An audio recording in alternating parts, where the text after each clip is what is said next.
Welcome back to Down the Rabbit Hole. This is episode 6, and we're going to be talking about the Omni Shoreham Hotel in Washington, D.C. Before I get started, I want you to please hit that like button, ring that bell for notifications. Also, please hit that subscribe button, help a girl out. Today, as I said, we're going to be talking about this hotel that is in D.C.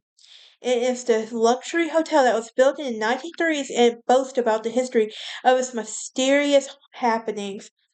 The appropriately named Ghost Suite is where the hotel's original owner once lived with his daughter and housekeeper, and the daughter and housekeeper are said to have died in this suite, and the guests will often see lights turn on and off in the room that are unexplained.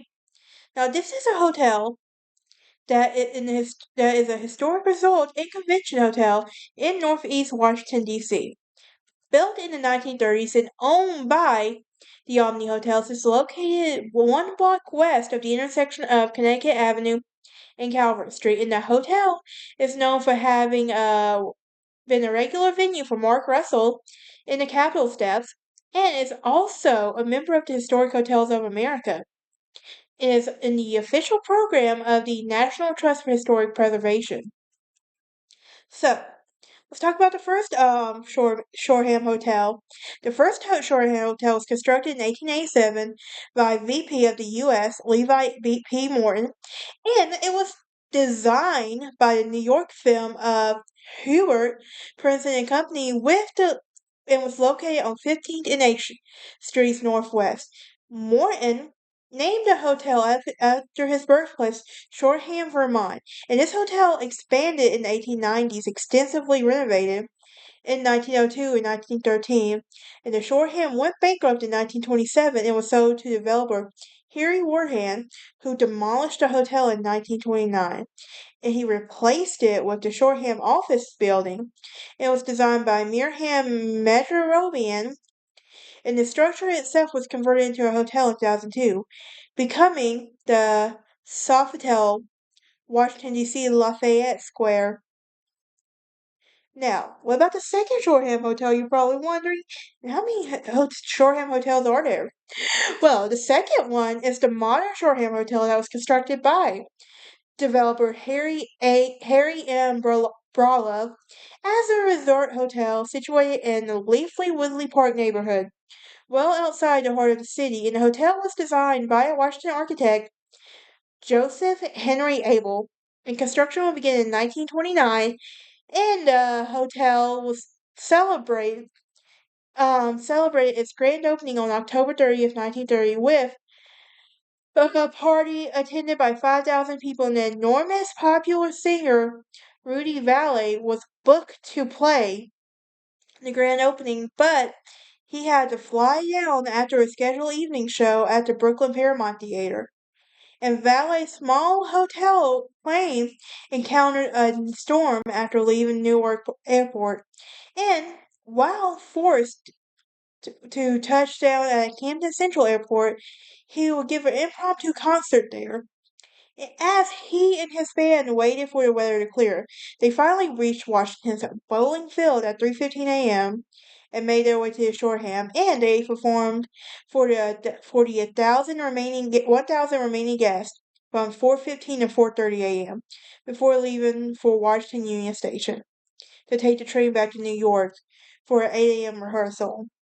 Now, on March 4th, 1933, the first inaugural ball for President FDR was built and held at the hotel, and the hotel was outfitted with a special ramp and elevator to accommodate the needs of the president, who who used a wheelchair due to his physical disability, and the Shoreham hotels hosted inaugural balls for every president of the 20th century.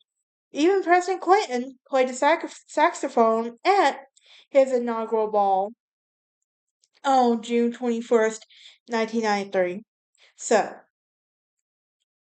the Philippine President Manuel L. Quezon had his first official residence in the Shoreham Hotel during the period of the government in exile of the Commonwealth of the Philippines was established in Washington, D.C. So, from May 1942 until his death in August 1944, the third floor suite um, He and his family stayed in the fully enclosed and glassed-in balcony, and you can still be seen to this day. During that time, that Philippines and American flags flew outside. Now, Chris Lamberston demonstrated the Lamberston amphibious respiratory unit um, MK-22 to individuals who were in the process of forming a maritime unit as the Office of Strategic Services in November 1942 at the Shoreham Hotel.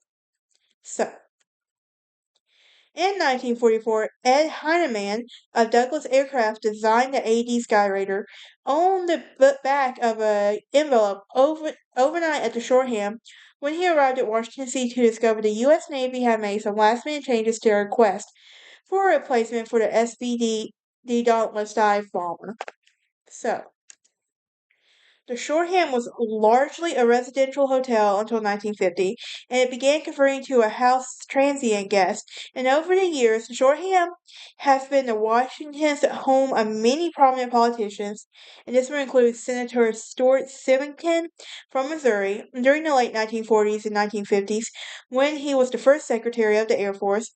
Symington was first known to host President Truman for all-night poker games. And on February 10th, 1964, the Beatles booked the entire seventh floor on the hotel for one evening while they were in Washington to give a concert at the Washington Coliseum. And during the first American tour, later that year in December, Danny Doherty performed at the first show with John Phillips and Michelle Phillips, acting as the new journeyman with the addition of Cass Elliot, and they would go on to be known as the Mamas and Papas. The Conservative Political Conference also took place at the Omni from 2006 to 2009. So, now, in 1973, the hotel was sold to a Chicago real estate investor, Lester Millman's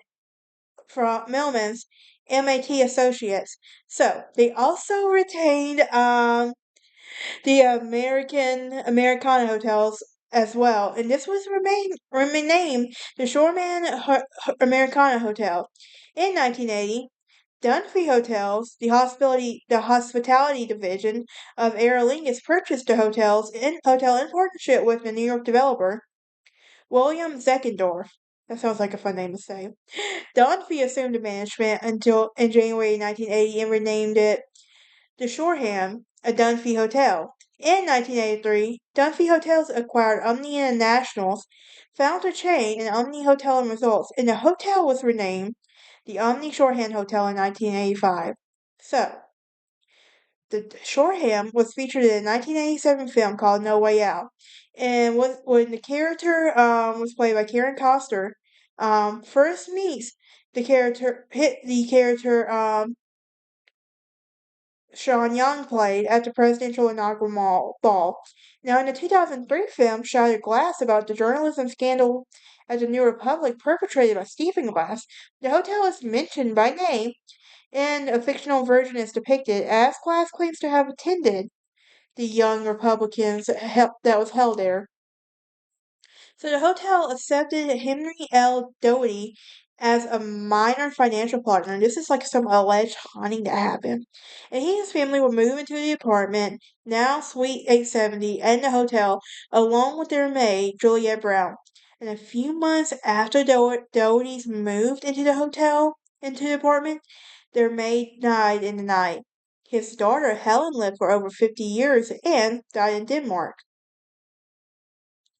She did not die in the suite, but the Doheys moved out, and the apartment remained unoccupied for almost 50 years. The hotel was renovated into a hotel suite, but guests and hotel staff have told stories of faint voices, cold breezes, doors slamming shut and opening to their own accord, and the television lights turning on and off, and guests in adjoining suites would complain